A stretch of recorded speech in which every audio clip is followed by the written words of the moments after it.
Bismillahirrahmanirrahim. Assalamualaikum warahmatullahi wabarakatuh. Alhamdulillahirabbil alamin. Assalatu wassalamu ala asyrafil anbiya'i wal mursalin sayyidina wa maulana Muhammadin sallallahu alaihi wasallam wa ala alihi wa sahbihi ajma'in, amma ba'd. Alhamdulillah, pada kesempatan ini kita akan membahas terkait dengan materi nahi dalam kajian usul fikih. Jadi nahi dalam usul fikih itu merujuk pada konsep larangan atau pengharaman dalam hukum Islam. Jadi istilah ini digunakan untuk menunjukkan bahwa sesuatu itu dilarang oleh syariat ataukah dibolehkan. Tentu berdasarkan dengan dalil-dalil yang syar'i. Dalam konteks usul fikih, konsep ini penting dalam menentukan hukum-hukum yang mengatur kehidupan umat manusia. Jadi ini menjadi satu kebutuhan dalam menjalankan syariat agama dengan benar. Ada beberapa pembagian nahi ya. Jadi paling tidak ada 4 pembagian nahi. Yang pertama, ada yang dinamakan dengan nahi takriri. Nahi takriri ini larangan yang dinyatakan secara langsung dalam teks-teks Al-Quran maupun hadis. Kemudian yang kedua ada nahi ishari. Sebentar kita lihat contohnya ya. Yang kedua nahi ishari, ini larangan yang tersirat dari teks-teks baik itu ayat maupun hadis. Kemudian ada nahi qauli. Nahi qauli itu larangan yang ditetapkan oleh ulama berdasarkan dengan konteks mereka, berdasarkan dengan konsensus mereka ya. Jadi berdasarkan penelitian para ulama, maka ulama menafsirkan kalau ini hukumnya seperti apa. Yang keempat ada namanya nahi amali. Nahi amali ini adalah larangan yang ditetapkan berdasarkan pemikiran dan juga analisis para mujtahid tentang prinsip-prinsip hukum di dalam ajaran Islam. Pembagian ini membantu dalam memahami sifat dan jenis larangan dalam konteks hukum Islam ya. Kemudian berikutnya kita masuk pada contoh-contoh dari keempat nahi tadi ini ya. Yang pertama tadi adalah nahi takriri. Ini larangan yang secara langsung dinyatakan dalam teks-teks Al-Quran maupun hadis Rasulullah sallallahu alaihi wasallam. Sebagai contoh, larangan mengkonsumsi minuman beralkohol. Seperti dinyatakan dalam surah Al-Baqarah ayat 219, di mana Allah Subhanahu wa taala mereka bertanya kepada Muhammad tentang khamar. Ya, khamar itu artinya minuman keras dan memabukkan. Jadi tidak semua minuman keras itu masuk dalam kategori khamar. Ada minuman keras tapi tidak memabukkan. Misalnya es batu, itu keras tapi tidak memabukkan. Yang dimaksud dalam kajian ini adalah minuman keras dan juga memabukkan. Jadi dikatakan oleh Allah, mereka bertanya kepada Muhammad tentang khamar dan juga perbuatan judi ya, maka katakanlah kepada mereka bahwa pada keduanya terdapat dosa yang sangat besar dan beberapa manfaat bagi manusia. Ya, tetapi kata Allah, dosa keduanya jauh lebih besar ketimbang manfaatnya. Dan mereka bertanya kepadamu apa yang mereka nafkahkan. Ya, maka katakanlah kelebihan atau nafkah. Ayat ini secara jelas melarang konsumsi minuman keras ya. Ya, termasuk di dalamnya nahi takriri ini ya. Jadi minuman keras dan memabukkan. Jadi tidak ada ayat yang mengatakan kalau whisky, ballo AC, ballo apa yang dalam istilah Makassar itu haram. Tidak ada. Yang ada adalah khamar, larangan khamar. Nah, jadi sama saja tidak ada ayat dalam Al-Quran mengatakan bir itu haram, ya. Ya, tetapi karena penjelasannya itu secara umum menyatakan seluruh minuman keras dan memabukkan itu dilarang, maka karena bir itu memabukkan maka bir dilarang. Whisky itu memabukkan maka itu dilarang. Narkoba itu memabukkan maka itu dilarang.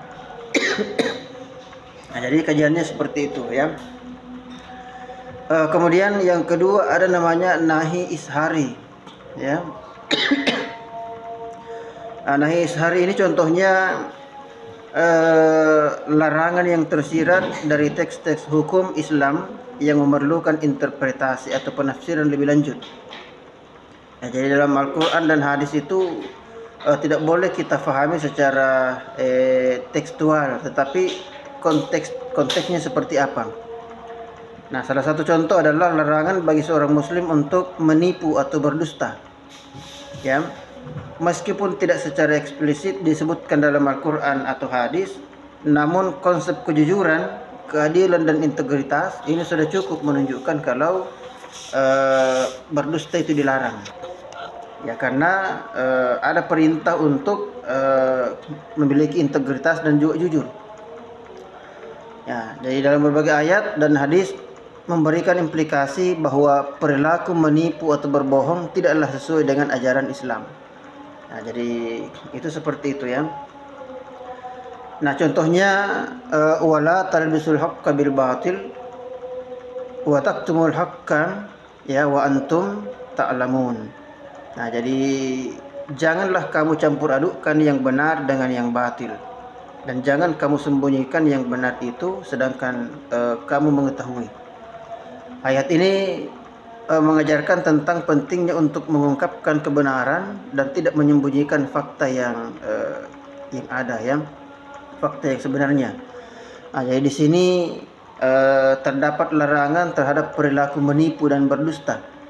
Ya, dalam dapat disimpulkan secara implisit menjadikannya contoh daripada nahi ishar ini.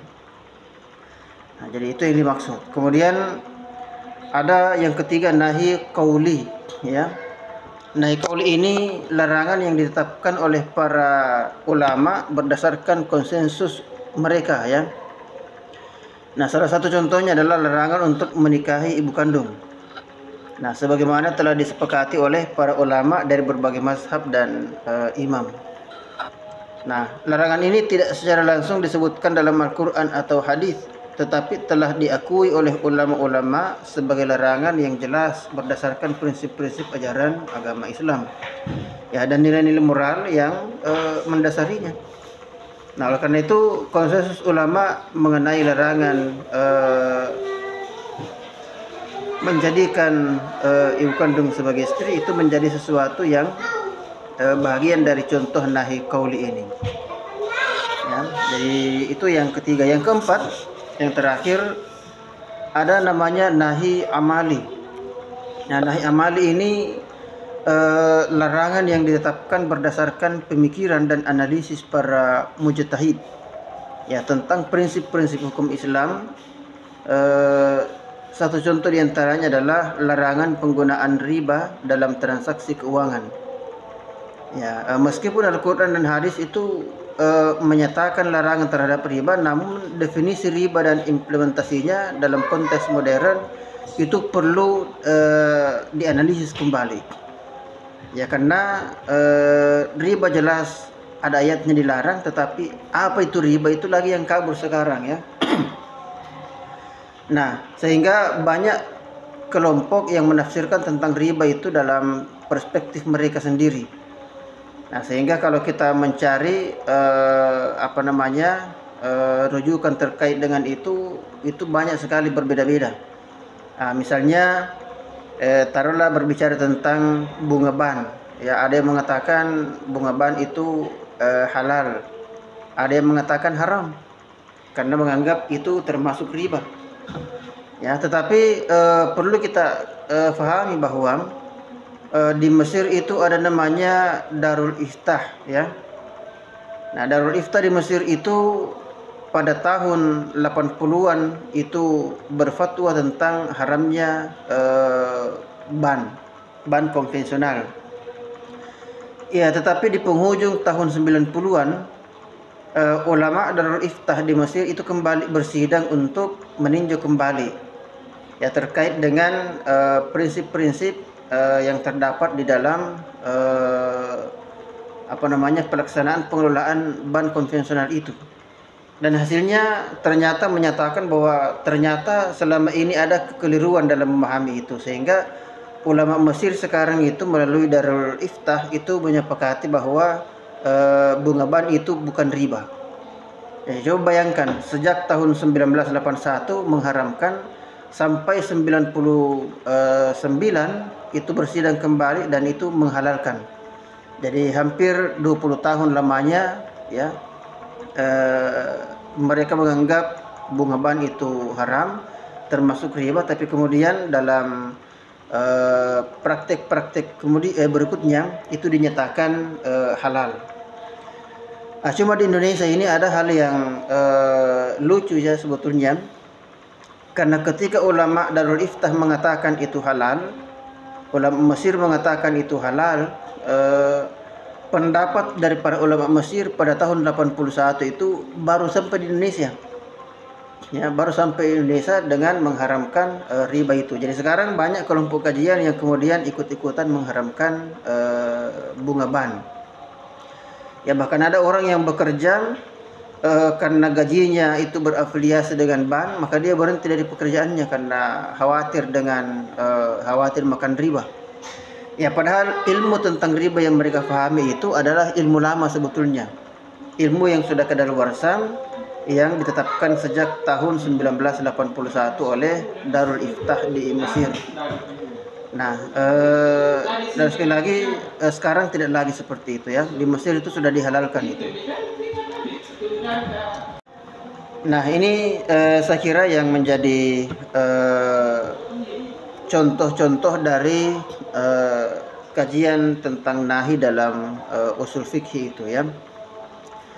Nah, jadi intinya para mujtahid itu memerlukan pemahaman mendalam tentang prinsip-prinsip Islam dan situasi kontemporer untuk menentukan larangan riba ya dalam berbagai bentuk transaksi ya. Nah, jadi sekarang ada fatwa dari ulama itu mengatakan bahwa kalau itu jual beli itu bukan riba. Ya, jadi kalau jual beli itu bukan riba ya.